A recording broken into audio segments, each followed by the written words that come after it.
Eleanor Roosevelt का एक मशहूर कोट है, एक आम औरत टी बैग्स की तरह होती है। जब तक वो गर्म पानी से नहीं गुजरती तब तक आप अंदाजा नहीं लगा सकते कि वो कितनी स्ट्रॉन्ग है। नमस्कार, मैं हूँ श्रुतिका चंद और आज सफलनामा में हम आपको बताएंगे कहानी एक ऐसी ही आम हाउसवाइफ की जिन्होंने अपने ही किचन से शुरुआत कर खड़ा कर दिया 10 करोड़ का कारोबार। ये कहानी है भारत की मशहूर शेफ नीता मेहता की। तो बात है 1985 की, जब नीता के पति का दवाइयों का कारोबार कुछ बिगड़ने लगा। घर चलाना था, बच्चों की जिम्मेदारियां थी, लेकिन ये सब संभालना मुश्किल होता जा रहा था। तब परेशानियों के इस दौर में नीता ने पति और परिवार की ढाल बनने का फैसला किया और अपने बचपन के प्यार कुकिंग को अपना साथी बना लिया। नीता को हमेशा से ही खाना बनाने का बड़ा शौक था, तो उन्होंने सोचा क्यों ना कुकिंग क्लासेस शुरू की जाए। लेकिन फाइनेंशियल कंडीशन पहले से ही अच्छी नहीं थी, इसलिए नीता कोई रिस्क नहीं लेना चाहती थी।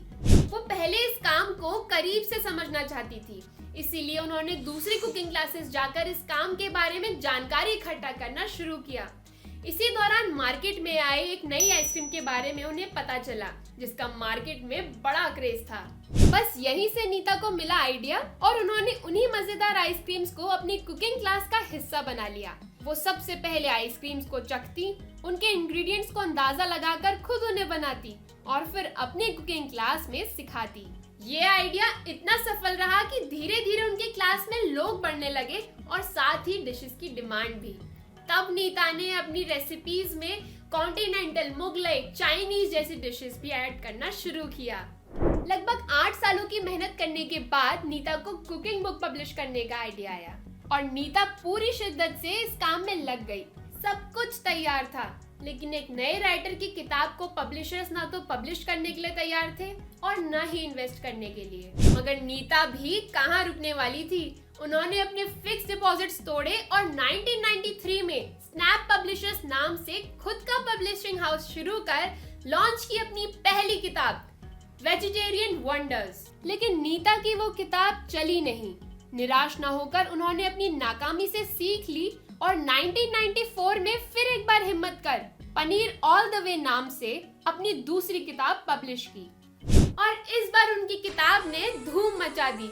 कुछ ही हफ्तों में उनकी किताब की 3000 से भी ज्यादा कॉपीज बिक गई। अब उन्हें लोगों का टेस्ट समझ आ गया था और इसके बाद तो नीता ने करीब 400 किताबें पब्लिश की। धीरे धीरे समय बदलता गया और समय के साथ लोगों की जिंदगी की रफ्तार भी। अब वो समय आ गया था जब लोगों के पास खाना बनाने तक का समय नहीं।